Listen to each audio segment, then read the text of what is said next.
जैसा कि हम कल मोहम्मद बिन तुगलक की प्रशासनिक योजनाओं और प्रयोगों के बारे में पढ़ रहे थे। हमने कल चर्चा की थी कि जियाउद्दीन बर्नी कहता है कि मोहम्मद बिन तुगलक ने 3 प्रशासनिक प्रयोग किए और 2 सैनिक प्रयोजनों की उसने योजनाएं बनाई। प्रशासनिक प्रयोगों में उसने राजधानी परिवर्तन का प्लान किया। दिल्ली से दौलताबाद, जिसे देवगिरी भी कहा जाता था, वो राजधानी उसने बनाने का प्रयास किया। इसके अलावा उसने दोआब क्षेत्र में कर वृद्धि की और वैज्ञानिक कृषि का प्रयोग किया। तीसरी प्रशासनिक योजना उसकी सांकेतिक मुद्रा के प्रचलन की थी और 2 सैनिक योजनाएं थी। उसमें पहली थी उसकी खुरासान विजय की योजना और दूसरा कराचील अभियान। तो ये 3 प्रशासनिक प्रयोग और 2 सैनिक प्रयोजन ये मोहम्मद बिन तुगलक ने लागू किए थे। तो इस प्रकार मोहम्मद बिन तुगलक ने 3 प्रशासनिक योजनाएं बनाई और 2 सैनिक योजनाएं उसने बनाई। राजधानी परिवर्तन की जो उसकी योजना थी वो 1327 में उसने ये योजना लागू की। देवगिरी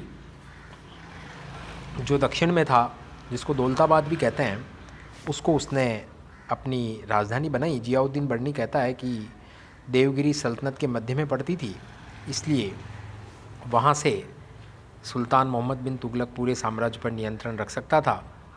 इस कारण उसने दिल्ली के बजाय देवगिरी को या दौलताबाद को अपनी राजधानी बनाया। 1327 में उसने राजधानी शिफ्ट की। राजधानी शिफ्ट करने के दौरान उसने निश्चय किया कि राजवंश के सारे लोग वहाँ जाएंगे। प्रमुख अमीर, विद्वान, सूफ़ी संत, वो सब दौलताबाद में बसा दिए जाएंगे। इन लोगों के वहाँ बसने पर मुस्लिम जनसंख्या बढ़ेगी और इसका फ़ायदा उसे दक्षिण पर अधिकार बनाए रखने में मिलेगा। इसलिए मोहम्मद बिन तुगलक ने दरबार के अमीरों, विद्वानों, आम जनता सबको आदेश दिया दौलताबाद चलने का। लेकिन दौलताबाद की तत्कालीन परिस्थितियां इस प्रकार की थी कि उसे फिर से दिल्ली लौटना पड़ा। जनता ने बड़ा कष्ट पाया दिल्ली से दौलताबाद जाने के दौरान और 1334-35 में उसका ये प्रयोग विफल हो गया और फिर से उसे राजधानी दौलताबाद से दिल्ली शिफ्ट करने का आदेश दिया। इसामी कहता है कि ये राजधानी परिवर्तन का काम मोहम्मद बिन तुगलक ने इसलिए किया था क्योंकि सुल्तान खूनी और रक्त पिपासु था। वह दिल्ली वासियों को सज़ा देना चाहता था क्योंकि दिल्ली वासी मोहम्मद बिन तुगलक के महल में चुपके से, चोरी से, भद्दी गालियों से भरे पत्र फेंक आया करते थे। ऐसा इसामी का मत है। तो दिल्ली वासियों को सज़ा देने के लिए उसने ये राजधानी परिवर्तन का काम किया। बर्नी कहता है कि देवगिरी सल्तनत के मध्य में पड़ती थी, इसलिए संपूर्ण साम्राज्य पर नियंत्रण आसान हो जाए, इसलिए उसने राजधानी शिफ्ट की। इतिहासकार मेहदी हुसैन कहते हैं कि सुल्तान का उद्देश्य दक्षिण में एक दूसरी राजधानी का निर्माण करना था। उसने प्रभावी प्रशासन के लिए दौलताबाद को अपनी दूसरी राजधानी बनाया चाहा और अल उमरी, जिसने मसाले कुल अबसार लिखा है, वो भी कहता है कि दिल्ली सल्तनत की 2 राजधानियाँ थी, एक दिल्ली और दूसरी दौलताबाद। इसके अलावा 1327, 28 और 29 ईस्वी में दिल्ली टकसाल से ढाले गए सिक्के भी हमें मिलते हैं। तो अल उमरी का यह मानना है कि दिल्ली सल्तनत की 2 राजधानियाँ थी, एक दिल्ली और दूसरी दौलताबाद। अब जब उसने राजधानी शिफ्ट कर दी, सारे प्रमुख अमीरों, संतों, विद्वानों, आम जनता सबको उसने आदेश दिया कि आपको सबको वहाँ चलना है। लोग दिल्ली छोड़कर जाना चाहते नहीं थे, लेकिन सुल्तान के आदेश के कारण उनको जाना पड़ा। बड़ी दुखी होकर के लोग इतने लंबे सफ़र के लिए रवाना हुए। रास्ते में कई सारे व्यक्ति मारे गए। दौलताबाद पहुँच करके भी उनका मन नहीं लगा। दिल्ली में अव्यवस्था होने लग गई उत्तर भारत में। तो 1334-35 में सुल्तान को ये अपनी योजना वापस लेनी पड़ी। सुल्तान को वापस दौलताबाद से दिल्ली जाने का आदेश जारी करना पड़ा। तो वापसी की यात्रा में फिर काफ़ी सारे व्यक्ति मारे गए। इस कार्य के लिए मोहम्मद बिन तुगलक को बड़ी बदनामी मिली और प्रजा में इससे काफ़ी असंतोष फैला। तात्कालिक रूप से इस योजना का कोई लाभ हुआ नहीं, लेकिन इसके दीर्घकालिक प्रभाव बड़े महत्वपूर्ण थे, क्योंकि मोहम्मद बिन तुगलक ही पहला मध्यकालीन शासक था जिसने उस वक्त पूरे देश के एकीकरण करने का प्रयास किया था। सांस्कृतिक एकीकरण भी इसी योजना का परिणाम था। आगे चल कर के यही कार्य अकबर ने किया, जिसके कारण अकबर को हम महान मानते हैं। तो ये उसकी राजधानी परिवर्तन की योजना जो 1327 में शुरू की और 1334-35 में इस योजना को वापस ले लिया गया। सुल्तान का दूसरा प्रयोग था कृषि संबंधी सुधारों का। तो इसके लिए उसने राजस्व व्यवस्था में सुधार किया। मोहम्मद बिन तुगलक ने प्रशासनिक एकीकरण की नीति का पालन करते हुए संपूर्ण साम्राज्य में समान भू राजस्व व्यवस्था स्थापित करनी चाहिए। उसने इस उद्देश्य से कई अध्यादेश उसने जारी किए कि एक जैसी राजस्व व्यवस्था स्थापित हो जाए। इसके लिए मोहम्मद बिन तुगलक ने क्या किया कि दोआब क्षेत्र की भूमि कर में वृद्धि कर दी। गंगा यमुना नदियों के बीच का जो दोआब था इलाका, वो बड़ा उपजाऊ इलाका था। सुल्तान ने सोचा कि इस दोआब क्षेत्र में अगर मैं भूमि कर में वृद्धि कर दूंगा तो साम्राज्य को ज़्यादा राजकोष में इनकम होगी।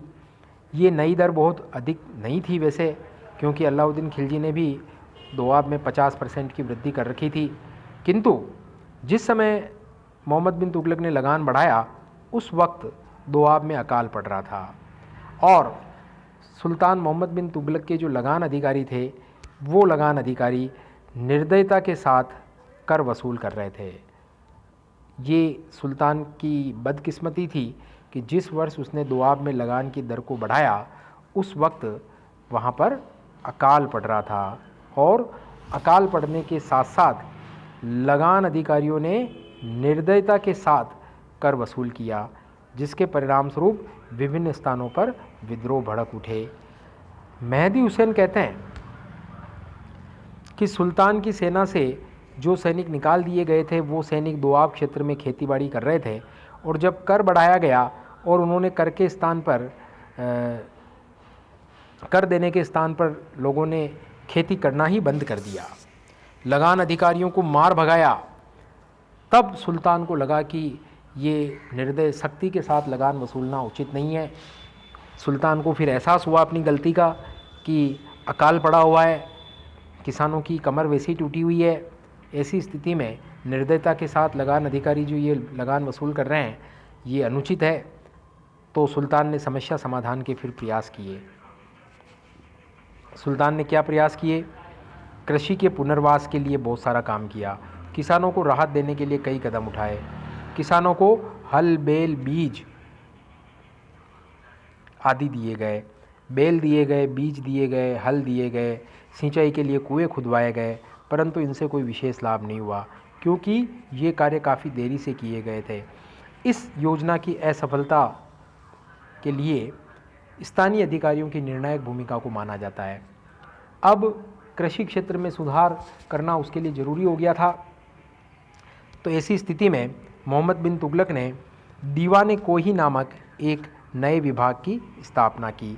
इसका उद्देश्य क्या था? दीवाने कोही विभाग ये मोहम्मद बिन तुगलक के द्वारा स्थापित विभाग था।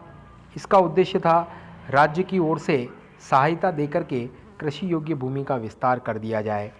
अब दीवाने कोही विभाग के द्वारा एक योजना और बनाई गई, आदर्श कृषि फार्म की व्यवस्था की गई।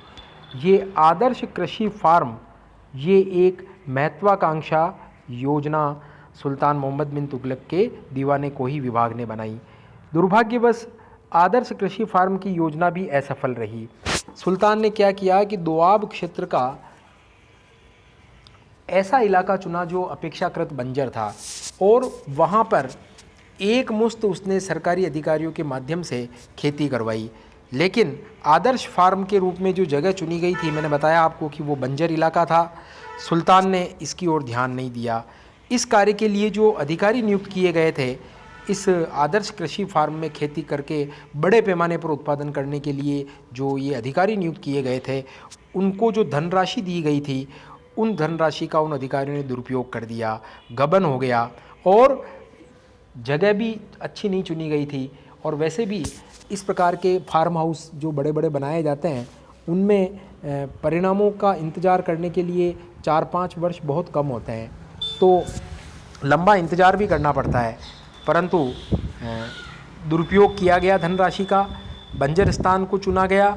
इन सब कारणों से ये आदर्श कृषि फार्म की जो प्लानिंग थी, ये प्लानिंग भी असफल हो गई। तो इस असफलता का एक और कारण ये था कि कम समय में ही लाभ की आशा की गई थी, जबकि ऐसी योजनाओं के लिए 2-3 वर्ष की अवधि कम होती है। यद्यपि सुल्तान ने दोषी अधिकारियों और किसानों को दंड देने का निश्चय किया, मगर विविध समस्याओं के कारण वो इसके लिए कार्रवाई नहीं कर सका। तो दीवाने को ही कृषि के विकास के लिए बनाया गया विभाग और उसके द्वारा बनाई गई जो योजना थी आदर्श कृषि फार्म की योजना, वो भी असफल रही। मोहम्मद बिन तुगलक के द्वारा अपने शासनकाल में मुद्रा प्रणाली में भी महत्वपूर्ण सुधार किए गए। इल्तुतमिश के बाद किसी अन्य शासक ने इतने महत्वपूर्ण सुधार नहीं किए थे। अब इन मुद्रा सुधारों में सबसे इम्पोर्टेंट था सांकेतिक मुद्रा का प्रचलन। ये सांकेतिक मुद्रा का प्रचलन ये मोहम्मद बिन तुगलक की एक महत्वपूर्ण योजना थी।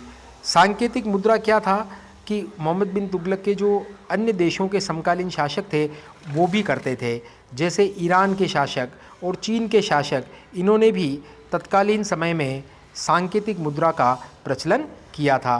तो बर्नी कहता है कि मोहम्मद बिन तुगलक ने भी नए प्रयोग करने की इच्छा से प्रेरित होकर राजकोष की दयनीय स्थिति को देखते हुए चांदी के टंकों के स्थान पर सांकेतिक मुद्रा का प्रचलन शुरू किया। अब ध्यान दीजिए आप कि चांदी के टंकों के बजाय क्या किया, चांदी के टंकों के बजाय सांकेतिक मुद्रा का प्रचलन किया। अब ये सांकेतिक मुद्रा जो थी ये कांसे के सिक्के थे। ये सिक्के किसके थे? कांसे के बने हुए थे। आधुनिक इतिहासकार कहते हैं कि ये काम इसलिए किया सांकेतिक मुद्रा योजना को लागू करने का मोहम्मद बिन तुगलक ने, क्योंकि उस वक्त अंतर्राष्ट्रीय बाजार में चांदी का काफ़ी अभाव हो रहा था और चांदी का मूल्य निरंतर बढ़ रहा था, जिसके कारण मुद्रा प्रणाली में असंतुलन होने की संभावना। तो मोहम्मद बिन तुगलक ने जो सांकेतिक मुद्रा की योजना जो चलाई, उसका कारण ये था कि उस वक्त अंतर्राष्ट्रीय बाजार में चांदी का अभाव था, जिसके कारण चांदी का मूल्य निरंतर बढ़ रहा था। और उसके जो समकालीन ईरान और चीन के जो शासक थे उन्होंने भी सांकेतिक मुद्रा उस समय जारी की थी। सुल्तान स्वयं भी नए प्रयोग करने का इच्छुक था, अतः उसने देखा कि राजकोष की दयनीय स्थिति को थोड़ा सुधारा जा सकता है यदि चांदी के टंकों के स्थान पर सांकेतिक मुद्रा चलाएं। तो उसने सांकेतिक मुद्रा का प्रचलन किया। चांदी के टंकों के बजाय उसने विशेष प्रकार के कांसे से बने नए सिक्के चलाए, जिनका मूल्य पुराने चांदी के टंकों के बराबर उसने रखा। लेकिन इस योजना का अंत भी असफलता में हुआ, क्योंकि बाज़ार में जाली सिक्के काफ़ी प्रचलित हो गए। ये एक बड़ी लापरवाही थी सुल्तान के टकसाल अधिकारियों की। बेईमान लोगों ने नाजायज़ फ़ायदों के लिए सिक्कों की नकल शुरू कर दी। स्थिति गंभीर हो गई। लोगों ने चांदी के सिक्के तो जमा करना शुरू कर दिया और प्रतीक मुद्रा में ही भुगतान पर जोर देने लगे, परंतु एक धारणा फैल गई पूरे जन समुदाय में कि ये जो सांकेतिक मुद्रा है ये तो जाली है। और तो ऐसी स्थिति में जाली सिक्कों के कारण प्रतीक मुद्रा में लोगों का विश्वास नहीं रहा और विदेशी व्यापारियों ने भी इन सिक्कों को लेने से इनकार कर दिया। अंत में मोहम्मद बिन तुगलक को ये योजना भी वापस लेनी पड़ी और सुल्तान मोहम्मद बिन तुगलक ने समस्त प्रतीक मुद्रा के बदले चांदी के टंकों का भुगतान किया ताकि जनता को हानि न हो, मगर उसके इस कदम से राजकोष को बहुत क्षति पहुंची। कुछ इतिहासकारों ने मोहम्मद बिन तुगलक को इस बात के लिए दोषी ठहराया कि उसने सांकेतिक मुद्रा के प्रचलन के समय इस बात का पूरा ध्यान नहीं दिया कि सांकेतिक मुद्रा की नकल न हो सके, यही उसकी असफलता का कारण बना था। परंतु मोहम्मद हबीब इतिहासकार कहते हैं कि सुल्तान ने ध्यान दिया था। सुल्तान ने विशेष प्रकार के कांसे का प्रयोग सांकेतिक मुद्रा के लिए किया था, जिसकी पहचान कसौटी पर हो सकती थी। यही कारण है कि योजना स्थगित करने के समय मोहम्मद बिन तुगलक ने जाली सिक्कों का भुगतान नहीं किया, ऐसा इतिहासकार मोहम्मद हबीब का कहना है। उसका कहना है कि जो सिक्के वाकई में विशेष प्रकार के कांसे के बनाए गए थे और जिनको जांच में जो खरे पाए गए थे, उन्हीं के बदले चांदी के टंके दिए गए। समस्त जाली सिक्कों के एवज में चांदी के टंकों का भुगतान नहीं किया गया।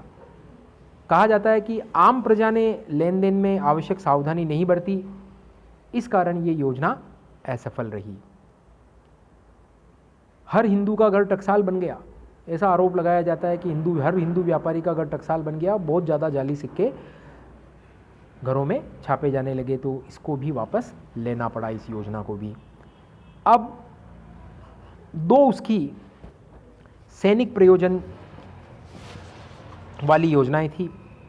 मोहम्मद बिन तुगलक ने खुरासान और कराचिल विजय की योजनाएं बनाई। खुरासान और कराचिल विजय की योजनाएं मोहम्मद बिन तुगलक ने बनाई।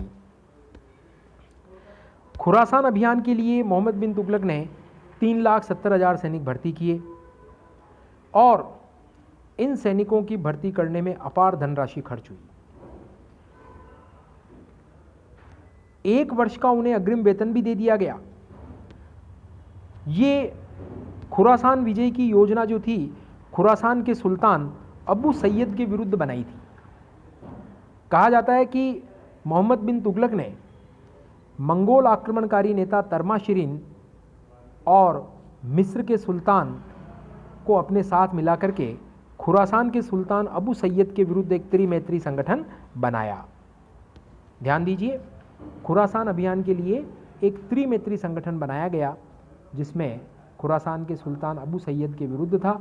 इस त्रिमैत्री संगठन में एक तो मोहम्मद बिन तुगलक स्वयं की सेना थी, दूसरा मिस्र के सुल्तान की सेना को भी उसमें रखा गया, और तीसरा मंगोल आक्रमणकारी जो नेता था तर्माशिरीन, उसको भी साथ में मिला करके ये त्रिमैत्री संगठन बनाया गया। किसके विरुद्ध? खुरासान के सुल्तान अबू सैयद के विरुद्ध। 3,70,000 सैनिकों की एक अलग से भर्ती करके नई सेना भी बनाई खुरासान अभियान के लिए मोहम्मद बिन तुगलक ने।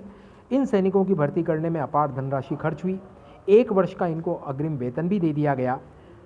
सुल्तान को उम्मीद थी कि अगले वर्ष युद्ध में धन प्राप्त होने से इस खर्च को पूरा कर लिया जाएगा, परंतु कुछ कारणों से ये अभियान नहीं हो सका। ऐसी स्थिति में जो ये 3,70,000 सैनिकों की जो सेना थी, उसको भंग कर दिया गया। इससे विद्रोह और अशांति फैली। जियाउद्दीन बर्नी ने इस योजना को अव्यावहारिक बताया और सुल्तान को दोषी ठहराया, परंतु आधुनिक इतिहासकारों ने इस योजना के मूल में मोहम्मद बिन तुगलक की इच्छा को स्पष्ट किया। आधुनिक इतिहासकारों का कहना है कि मोहम्मद बिन तुगलक मध्य एशिया में जो राजनीतिक शून्य उत्पन्न हो गया था, उसका लाभ उठाना चाहता था। इसके अतिरिक्त खुरासान का व्यापारिक महत्व भी था, जिस कारण वो खुरासान को जीतना चाहता था। खुरासान योजना के साथ ही उसने एक और योजना बनाई थी, कराचील विजय की योजना। ये कराचील का जो क्षेत्र था, ये सामरिक दृष्टि से बड़ा महत्वपूर्ण था और ये दिल्ली सल्तनत और चीनी साम्राज्य के बीच में था। ये कांगड़ा के आगे वाला इलाका था, पर्वतीय इलाका था, और कराचील का अभियान भी विफल सिद्ध हुआ। तो दो जो उसकी सैनिक योजनाएं थी, खुरासान विजय की योजना और कराचील विजय की योजना, ये दोनों ही योजनाएं भी उसकी असफल रही। ये कराचील का जो अभियान था 1332 से 1334 के बीच में उसने ये अभियान किया था। कुल्लू और कांगड़ा के बीच में ये एक पर्वतीय राज्य था कराचील। चीनी साम्राज्य और दिल्ली साम्राज्य के बीच में पड़ता था, कुल्लू और कांगड़ा के आगे। तो 1332-34 में ये कराचील विजय का प्लान बनाया था, लेकिन कराचील को भी वो नहीं जीत सका और इस प्रकार ये योजना भी उसकी असफल रही।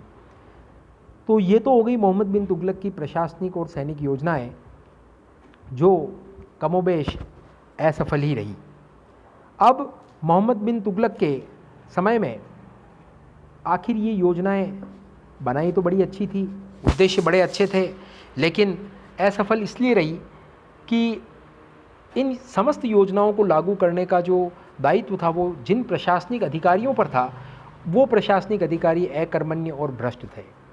किसी भी सरकारी योजना का सफल क्रियान्वयन प्रशासनिक अधिकारियों के हाथों में होता है, लेकिन यदि प्रशासनिक अधिकारी ही अकर्मण्य और भ्रष्ट होंगे तो वो सरकारी योजना सफल हो ही नहीं सकती। मोहम्मद बिन तुगलक का दुर्भाग्य था कि उसके जो समकालीन प्रशासनिक अधिकारी थे वो सारे भ्रष्ट थे। इसीलिए दोआब में जो आदर्श कृषि फार्म की जो योजना बनाई थी वो उसकी इसी कारण असफल रही। बड़ी अच्छी प्लान थी लेकिन वो असफल हो गई। सांकेतिक मुद्रा प्रचलन के समय में भी उसके अधिकारियों का उसे पूरा सहयोग नहीं मिला। जाली सिक्कों को रोकने के लिए कोई विशेष कार्रवाई नहीं हुई। इस कारण हर हिंदू व्यापारी का अगर टकसाल बन गया तो वो भी उसे वापस लेना पड़ा। तो प्रशासनिक अधिकारियों के लिए हम ज़्यादा जिम्मेदार मानते हैं इन योजनाओं के असफलता के पीछे। प्लानिंग सारी अच्छी थी, अपने समय की सोच से सुल्तान मोहम्मद बिन तुगलक काफ़ी आगे की सोच रखता था, लेकिन अगर ये योजनाएं सफल हो जाती तो वो महान शासक हो जाता, लेकिन योजनाएं सफल नहीं हो पाई। इस कारण उसे एल्फिंस्टन जैसे इतिहासकार उसे पागल कहते हैं, स्मिथ जैसे इतिहासकार उसके व्यक्तित्व में अंतर विरोधों का मिश्रण मानते हैं, परंतु ईश्वरी प्रसाद जैसे इतिहासकार भी हैं जो उसे सर्वाधिक विद्वान और सुसंस्कृत शासक मानते हैं। मोहम्मद बिन तुगलक के समय में कई सारे विद्रोह भी हुए। उसके समय में मध्य भारत में बहाउद्दीन गुरशस्प ने विद्रोह किया, मुल्तान में बहराम एबा ने विद्रोह किया, बंगाल में गयासुद्दीन बहादुर ने विद्रोह किया, सिंध में कमालपुर का भी विद्रोह हुआ। ये सारे विद्रोह कुचल दिए गए। इसी कंडीशन में, इसी परिस्थितियों में 1334 में माबर राज्य में विद्रोह हुआ और माबर का जो ये क्षेत्र था ये दिल्ली सल्तनत से अलग हो गया। इसी समय हरिहर और बुक्का नामक दो भाई थे, इन्होंने कृष्णा नदी के दक्षिणी भाग में एक स्वतंत्र राज्य संगठित कर लिया 1336 ईस्वी में, जो आगे चलकर के विजयनगर साम्राज्य के रूप में विकसित हुआ। तो विजयनगर साम्राज्य का निर्माण भी मोहम्मद बिन तुगलक के समय में हो गया। ये एक स्वतंत्र राज्य बन गया। माबर का राज्य दिल्ली सल्तनत से 1334 में अलग हो गया। दक्षिण में बहाउद्दीन गुरशस्प ने विद्रोह कर दिया, मुल्तान में बहराम एबा ने विद्रोह किया, बंगाल में गयासुद्दीन बहादुर ने विद्रोह किया, सिंध में कमालपुर के अंदर विद्रोह हो गया। इसके अलावा वारंगल के अंदर कान्हा नायक ने स्वतंत्र सत्ता स्थापित कर ली। दक्षिणी भारत में कंपिली का राज्य अलग हो गया। 1338 में बंगाल का राज्य दिल्ली से अलग होकर एक स्वतंत्र राज्य बन गया। सुल्तान की नीतियों से कई अधिकारियों ने भी नाराज होकर के विद्रोह कर दिए 1338 से 1341 के बीच में। जैसे कड़ा के इलाके में निजाम ने विद्रोह कर दिया, गुलबर्गा में अली शाह ने विद्रोह किया, बीदर में शहाब सुल्तान ने विद्रोह किया। अवध का जो गवर्नर था ऐनुल मुल्क मुल्तानी, उसने भी विद्रोह किया। ये ऐनुल मुल्क मुल्तानी विद्वान व्यक्ति भी था, इसने इंशा-ए महारू नामक पुस्तक भी लिखी थी। तो अवध के अंदर ऐनुल मुल्क ने विद्रोह किया। सुल्तान ने इन सारे विद्रोहों को दमन किया। दक्षिण के अंदर जो सदा अमीर थे, सदा अमीरों ने उसमें से बहमन शाह ने 1347 ईस्वी में स्वतंत्र बहमनी राज्य की स्थापना कर दी 1347 ईस्वी में। इसी कड़ी में अंतिम विद्रोह जो हुआ वो तगी के द्वारा गुजरात में हुआ। सुल्तान ने गुजरात में तगी को परास्त किया तो तगी सिंध की ओर भागा। सिंध में पीछा करते हुए ही 1351 में थट्टा के समीप सुल्तान मोहम्मद बिन तुगलक की मृत्यु हो गई। और 1351 में जब सुल्तान मोहम्मद बिन तुगलक की मृत्यु हुई, उस वक्त तक उसके साम्राज्य के पूर्वी और दक्षिणी क्षेत्र पूरी तरह स्वतंत्र हो चुके थे। पश्चिम में गुजरात और सिंध भी विद्रोह से प्रभावित थे। ऐसी स्थिति में उसकी मृत्यु के वक्त भी दिल्ली सल्तनत की सीमा उतनी ही विस्तृत थी जितनी अलाउद्दीन खिलजी के समय थी। इसका मतलब ये है कि अलाउद्दीन खिलजी ने अपने राज्य के प्रत्यक्ष शासन की जो सीमा निर्धारित की थी वो तत्कालीन परिस्थितियों में उपयुक्त थी और उसे विस्तृत करके मोहम्मद बिन तुगलक ने बड़ी राजनीतिक भूल की। दिल्ली सल्तनत का अकारण उसने जो विस्तार किया वो एकजुट नहीं रख पाया उन क्षेत्रों को, और ये सारे क्षेत्र उससे स्वतंत्र हो गए उसकी मृत्यु के वक्त तक। तो मोहम्मद बिन तुगलक की मृत्यु 1351 में हुई, और उसके बाद भी उत्तराधिकारी के अभाव से उत्पन्न राजनीतिक समस्या की स्थिति में भी उसके साम्राज्य की अखंडता बनी रही। प्रशासनिक व्यवस्था की कमजोरी जिसके कारण बाद में दिल्ली सल्तनत का विघटन हुआ, वो उसके उत्तराधिकारी फिरोज शाह तुगलक के शासनकाल में उत्पन्न हुई थी। तो ये मोहम्मद बिन तुगलक की मृत्यु इस प्रकार 1351 में हुई, सिंध में तग्गी का विद्रोह का दमन करने के दौरान थट्टा में।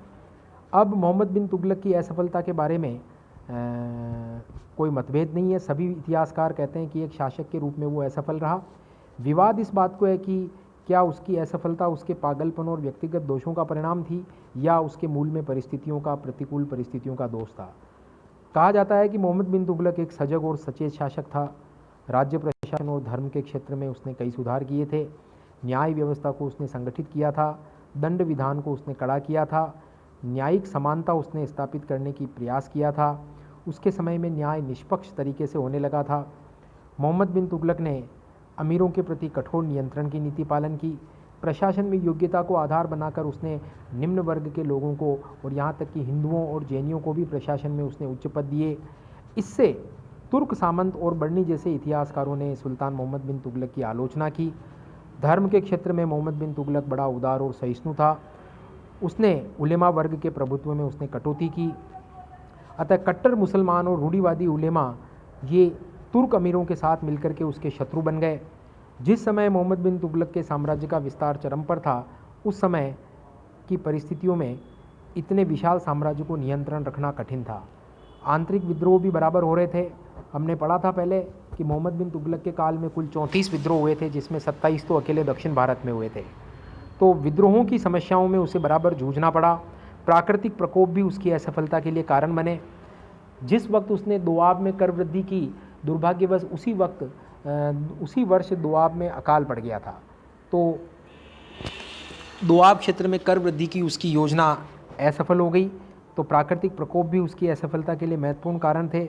अकाल और महामारी की समस्याएं उसके समय में लगातार बनी रही। दिल्ली में प्लेग फैल गया तो 2.5 वर्ष तक उसे दिल्ली छोड़ करके हरिद्वार के पास स्वर्गद्वारी नामक जगह पर उसे जाना पड़ा। 2.5 साल तक स्वर्गद्वारी नामक जगह को उसने अपनी राजधानी बनाकर शासन किया। अकाल और महामारी जैसी समस्याएं उसके शासनकाल में लगातार बनी रही। सरकारी कर्मचारियों ने बिल्कुल असहयोग किया। वे बेईमान और लालची थे। उन्हें ज़्यादा से ज़्यादा पैसा कमाना ही उनका टारगेट था। इस कारण सुल्तान की कल्याणकारी योजनाओं के प्रति उनकी कोई ज़्यादा रुचि नहीं थी। वो तो केवल पैसा कमाना चाहते थे। स्पष्ट है कि किसी भी योजना को अगर सफलतापूर्वक क्रियान्वित करना है तो प्रशासनिक अधिकारी और कर्मचारियों का पूर्ण मनोयोग से काम करना आवश्यक होता है। लेकिन जब यही लोग बेईमान और भ्रष्ट हो गए थे तो उनकी योजनाएं भी असफल हो गई। तो शासक के रूप में हम देखें तो मोहम्मद बिन तुगलक का मूल्यांकन केवल उनकी नीतियों की असफलता के संदर्भ में करें तो न्यायोचित नहीं होगा। हमें यह देखना चाहिए कि वास्तव में जो उसके आदर्श थे उस समय के, वो कितने महत्वपूर्ण थे। उन आदर्शों की प्राप्ति यद्यपि सुल्तान के लिए संभव नहीं हुई, परंतु जो कुछ उसने प्राप्त करना चाहा था वो बहुत प्रशंसनीय था। इसी कारण सुल्तान मोहम्मद बिन तुगलक को हम सम्मान की दृष्टि से देखते हैं। और 1351 में तगी के विद्रोह के दमन के दौरान सिंध के थट्टा प्रदेश में उसकी मृत्यु हो गई। और उसकी मृत्यु में बाद निश्चित उत्तराधिकारी के अभाव में सामंतों और उलेमाओं ने उसके चचेरे भाई फिरोज तुगलक को दिल्ली सल्तनत का नया शासक मान लिया। फिरोज तुगलक ने 1351 से लेकर 1388 ईस्वी तक शासन किया। तो कल फिर हम पढ़ेंगे फिरोज शाह तुगलक। धन्यवाद।